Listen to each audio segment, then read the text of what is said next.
And next one book cross reference comments. Next కామెంట్స్కి వచ్చేసరికి ఏంటంటే ఇప్పుడు ఫర్ సపోజ్ ఇక్కడ ఏదైతే నాకు ఇక్కడ ఒక టాపిక్ ఉంది, ఒక టాపిక్ మీద నేను ఒక విషయాన్ని నేను తెలియజేయాలనుకుంటున్నాను, ఏదైతే ఒక అభిప్రాయాన్ని వ్యక్తపరచాలనుకున్నాను, అలా వ్యక్తపరచాలనుకున్నప్పుడు దేన్నైతే మనం చేయాలనుకుంటున్నామో దాన్ని సెలెక్ట్ చేసుకొని ఇక్కడ కామెంట్ అనే ఆప్షన్లోకి వెళ్ళినట్లయితే మనం సెలెక్ట్ చేసుకున్న దానికి మనకి ఇక్కడ ఏదైతే మనకి డాక్యుమెంటేషన్ మార్జిన్ ఉందో దానికి రైట్ సైడ్ అనేది మనకి కామెంట్ వస్తుంది అనమాట. సో దానికి రైట్ సైడ్ ఏదైతే మనకి కామెంట్ వస్తుందో ఆ కామెంట్ దగ్గర మనకు కావాల్సింది టైప్ చేసుకోవచ్చు.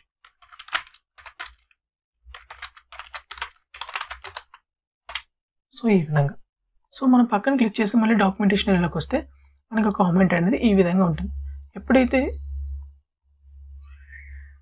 సో చూసారా దీని దగ్గరికి వెళ్ళగానే ఆటోమేటిక్గా దేనికి సంబంధించిన మన కామెంట్ అనేది చూపించేస్తుంది.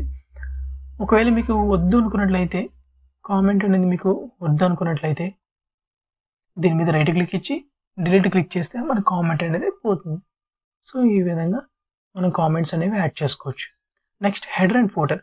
And what is header and what is footer అని చూసుకున్నట్లయితే ఇక్కడ ఏదైతే మనకు టాప్ మార్జిన్ ఉందో ఈ టాప్ మార్జిన్కి పై సైడ్ ఏదైతే ఉందో, సో చూసారు ఈ టాప్ మార్జిన్ పై సైడ్ ఏదైతే ఉందో అది మనకు హెడర్.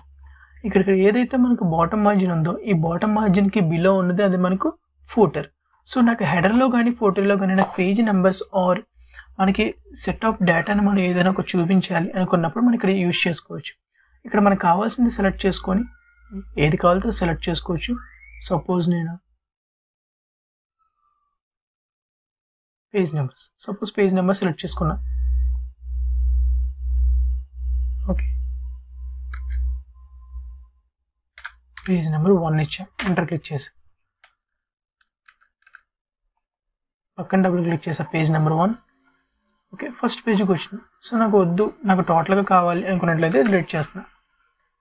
సో మనకి హెడర్లో నాకు పేజ్ నెంబర్ కావాలి, ఇక్కడ పేజ్ నెంబర్ ఉన్న ఆప్షన్లోకి వెళ్ళి టాప్ ఆఫ్ పేజ్ కావాలితే టాప్ ఆఫ్ పేజ్ తీసుకోవచ్చు, బాటమ్ ఆఫ్ పేజ్ కావాలితే బాటమ్ ఆఫ్ పేజ్ తీసుకోవచ్చు, పేజ్ మార్జిన్స్లో కావాలితే పేజ్ మార్జిన్లో తీసుకోవచ్చు. కరెంట్ పొజిషన్ ఇప్పుడున్న పేజ్ మాత్రమే. సో నాకు టాప్ ఆఫ్ పేజ్ కావాలి, అది నాకు సెంటర్ పొజిషన్లో కావాలి. సో సెంటర్ పొజిషన్లో తీసుకుంటున్నా, క్లిక్ చేసి ఓకే చేయగానే నాకు పేజ్ వచ్చింది. సో ఇక నేను క్లోజ్ చేస్తున్నా, నాకు రాలేదు.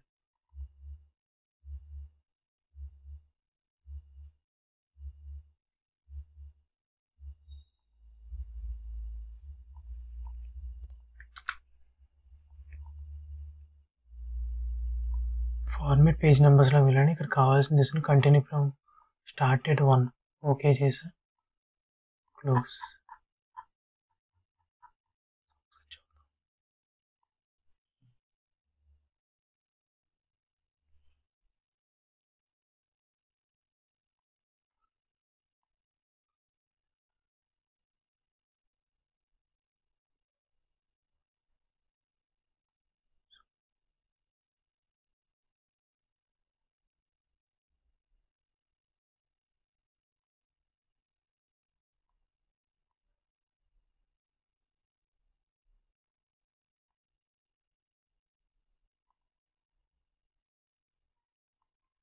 క్లోజ్ చేసి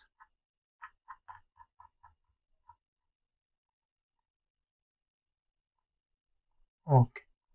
మీకు అటువంటి ఎర్రర్ వచ్చినట్లయితే మీరు ఏం చేస్తారు, టాగిల్ ఫీల్డ్ కోడ్ అని క్లిక్ చేయగానే మీకు ఎర్రర్ అనేది క్లోజ్ అయిపోయి మీకు కావాల్సిన రిజల్ట్ అనేది వస్తుంది. సో చూసారా పేజ్ నెంబర్ 1 అనేది వచ్చింది. సో నాకు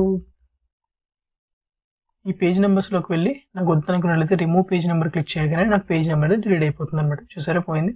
సో ఈ విధంగా హెడర్ అండ్ ఫోటర్లో మనకు కావాల్సిన డేటాని మనం ఇక్కడ పేజ్ నెంబర్స్ కానీ డేట్ అండ్ టైం కానీ మనకి దీని యొక్క సబ్జెక్ట్ ఏంటో మనం ఇక్కడ మనం యూజ్ చేసుకోవచ్చు అనమాట. అండ్ ఆల్సో టెక్స్ట్ బాక్స్ వచ్చేసి మనకు ఏమీ లేదు, మనకి ఎక్కడైతే ఒక బాక్స్ రూపంలో మనకు ఒక టెక్స్ట్ని మనం చూపించాలనుకున్నప్పుడు ఈ టెక్స్ట్ బాక్స్ అనేది క్లిక్ చేసుకొని మనకు కావాల్సిన టెక్స్ట్ అనేది ఒక బాక్స్లో ఈ విధంగా మనం యాడ్ చేసుకోవచ్చు. అండ్ ఆల్సో దీనికి మనం టెక్స్ట్ ర్యాపింగ్ చేసుకొని దీని యొక్క స్టైల్స్ మార్చుకోవచ్చు, ఫార్మేట్ షేప్ చేసుకోవచ్చు. అండ్ ఆల్సో దీని యొక్క షేప్స్ ఎఫెక్ట్స్ అనేవి ఇచ్చుకోవచ్చు, లేదంటే షేప్ మార్చుకోవచ్చు, ఎడిట్ షేప్, లేదా డ్రా టెక్స్ట్ బాక్స్ క్లిక్ చేసి మళ్ళీ ఇంకో టెక్స్ట్ బాక్స్ డ్రా చేసుకోవచ్చు. ఈ టెక్స్ట్ బాక్స్ అంటే మనం ఈ బాక్స్లో మనం ఒక టెక్స్ట్ని ఇచ్చుకోవచ్చు అనమాట. సో ఆ విధంగా టెక్స్ట్ని టైప్ చేసుకోవడం కోసం మనకి యూజ్ అయ్యేదే text box. So insert menu ఇంకేముంది, word edit. So word edit word ఆర్ట్లోకి వచ్చేసిన తర్వాత ఇక్కడ మనకి చాలా స్టైల్స్ ఉంటాయి. ఇందులో నాకు నచ్చిన స్టైల్ ఏదో ఒకటి సెలెక్ట్ చేసుకొని మీకు కావాల్సిన మ్యాటర్ని ఇక్కడ టైప్ చేసుకోవాలి.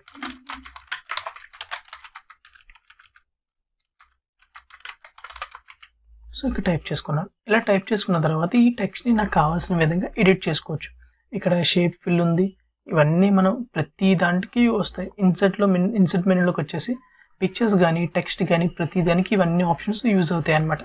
సో టెక్స్ట్ అవుట్లైన్ మనకి ఏ విధంగా ఉండాలి, టెక్స్ట్ ఎఫెక్ట్స్ ఎలా ఉండాలి, షాడో రిఫ్లెక్షన్ మనకి ఏ విధంగా ఉండాలి. సో చూసారా ఈ విధంగా ఇటువంటి ఆప్షన్స్ అన్నీ మనం యూజ్ చేసుకోవచ్చు అనమాట. సో టెక్స్ట్ డైరెక్షన్ ఎలా ఉండాలి, ఓకే, టెక్స్ట్ డైరెక్షన్ ఎలా ఉండాలో కూడా మనం ఇక్కడ సెలెక్ట్ చేసుకోవచ్చు. సో టెక్స్ట్ డైరెక్షన్ అంటే ఏమి లేదు, చూడండి ఇప్పుడు సెలెక్ట్ చేసుకుంటున్నా. సో ఇక్కడ వరకు సెలెక్ట్ చేసుకున్నాను.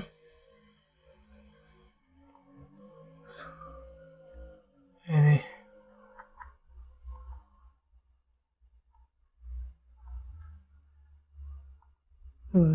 చూసారా 90 degrees క్లిక్ చేయగానే మీకు ఈ విధంగా వచ్చింది.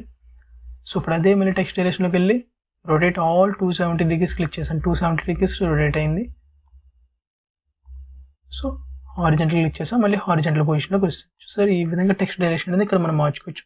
అండ్ ఆల్సో ఎలైన్ టెక్స్ట్ టాప్లో ఉండాలా, మిడిల్లో ఉండాలా, సో బాటంలో ఉండాలా. ఈ యొక్క బాక్స్ ఏదైతే ఉందో ఆ యొక్క బాక్స్కి మనకి ఎలా ఉండాలి అనేది ఇక్కడ మనం ఇచ్చుకోవచ్చు అనమాట.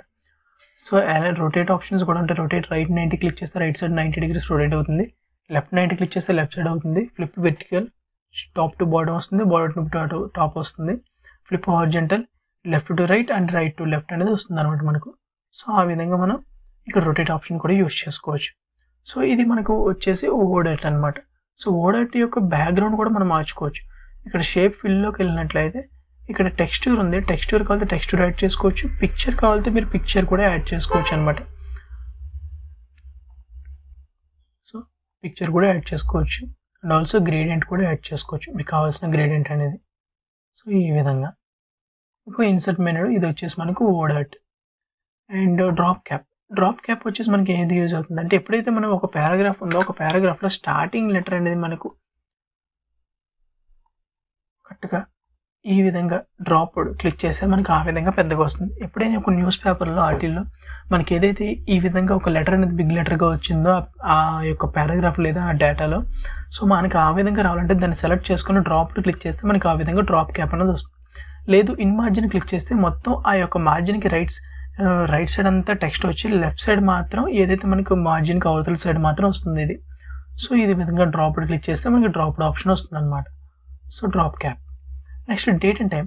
సో ఎక్కడైనా మనకు డేట్ అండ్ టైం కావాల్సి వచ్చినప్పుడు మనం ఎక్కడైతే డేట్ అండ్ టైం కావాలనుకున్నా అక్కడ ఈ డేట్ అండ్ టైం క్లిక్ చేస్తే మనకి ఇక్కడ చాలా రకాల ఫార్మాట్స్ అనేవి ఉంటాయి. సో ఓన్లీ నాకు మంత్ డేట్ మంత్ ఇయర్ కావాలంటే డేట్ మంత్ ఇయర్ వస్తుంది. లేదు నాకు day and date month year మొత్తం టోటల్గా అన్నీ కావాలంటే నాకు అన్నీ వస్తుంది. క్లిక్ చేసి ఓకే చేస్తే మనకు వస్తుంది. సో నాకు విత్ టైం కూడా కావాలంటే విత్ టైం కూడా క్లిక్ చేసుకుంటే విత్ టైం కూడా వస్తుంది అనమాట. సరే ఈ విధంగా నాకు డేట్ అండ్ టైం కూడా ఫార్మాట్ అనేది వస్తుంది.